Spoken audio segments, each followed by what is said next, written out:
Indigenous Rights Radio, because knowledge is power.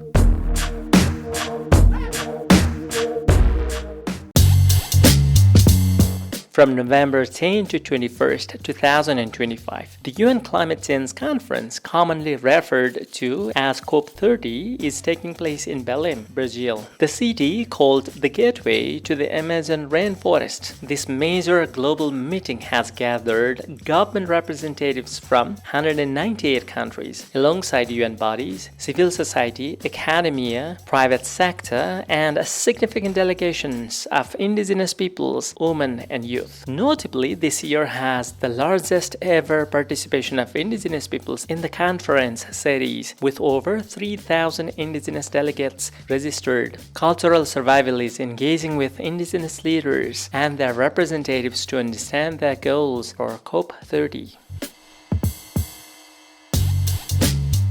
My name is Tom Goldtooth. I am the Executive Director of the Indigenous Environmental Network.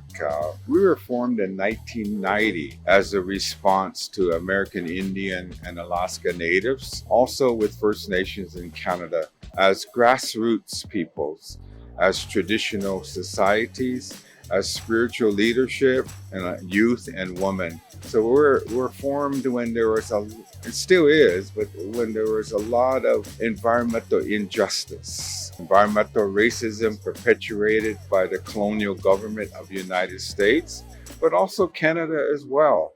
So we were organized to put a stop, to these Western forms of development: mining, nuclear waste dumps, toxic waste, toxic pollution. It's a time when the U.S. government was not protecting our communities. We had to initiate our own actions for solutions to protect our communities. In 1998,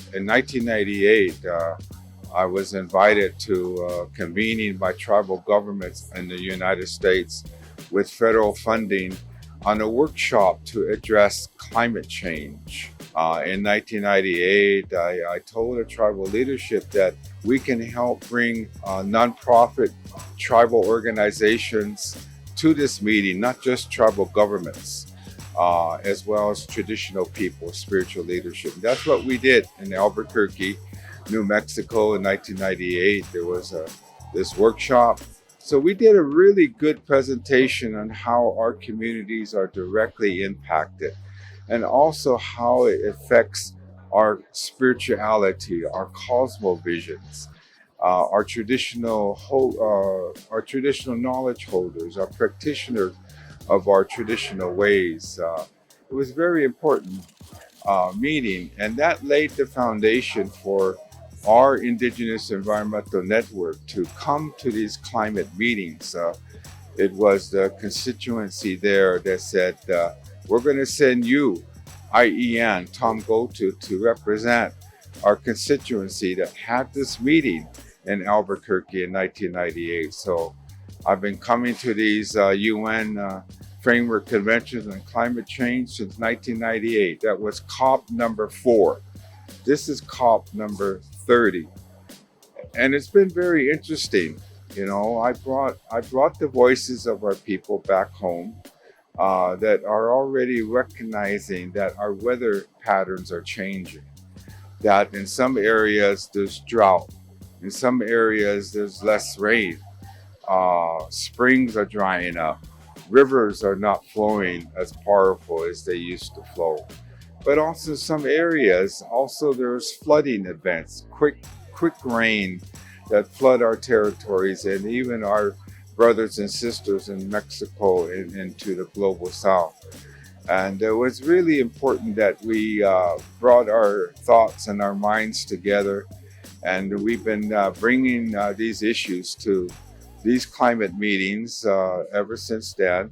But first, we want to do everything we can to address our concerns about a change in climate to the United States government, asking our federal agencies, what are you going to do to address global warming, the greenhouse effect? It took me some time to study what is the greenhouse effect? What's the cause of this? And after years, we settled in our network in consultation with our communities, our people, that the main cause, the root cause of climate change is the combustion of fossil fuels. I'm talking about oil, gas, and coal. That's the main cause. And we soon found that United States, no matter who was in the president's office, did not want to make a transition, a phase out, and keeping fossil fuels in the ground. We found that there's an economic injustice picture here that we have to really look at, because we're addressing a fossil fuel economy. And it's based upon not only the economics, but capitalism. And the difficult in organizing as American Indians and Alaska Natives in the United States is that some of our tribes are invested in oil, gas, and coal, as well as some of our regional corporations in Alaska. So how do we organize around getting a consensus as American Indians, as Alaska Natives, where we can come here with one mind and one heart and one voice and saying, in order to stop climate change, we're all supporting keeping fossil fuels in the ground and to have a phase out. We don't have that consensus in the up north. Here in the South, we have a lot of indigenous peoples that are not invested in fossil fuels.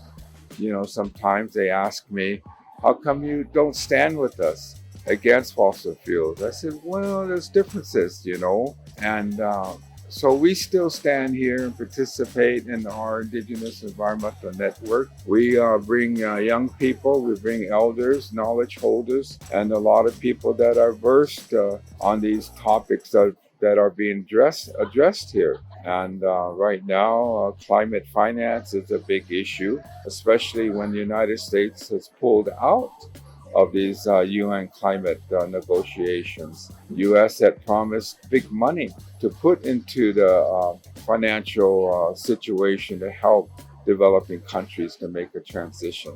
Without the U.S. here, it really has been a big problem with other countries of the North that want to contribute, but they feel it's not fair, that it's only on them now. So there's a lot of dynamics there that have to be dealt with here on climate finance. But the other issue that we have developed an analysis is that climate finance is based upon profit as well. It's based upon capitalism. And unfortunately, the main mitigation plan in these UN hallways for years has not been about cutting emissions, about reducing fossil fuels.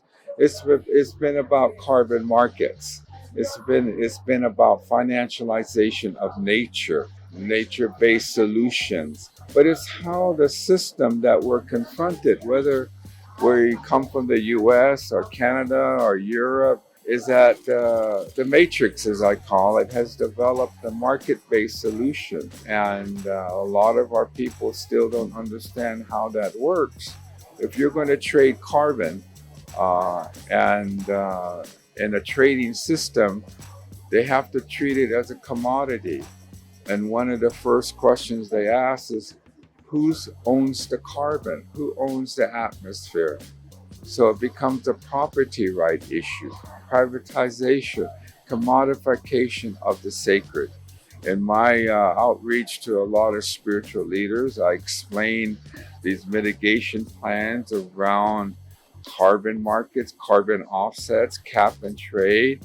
And they scratch their heads, they explain it a little more deeper. And it really makes sense then when I come back at it from different angles. It's about selling the sky. It's about selling the air, selling the carbon.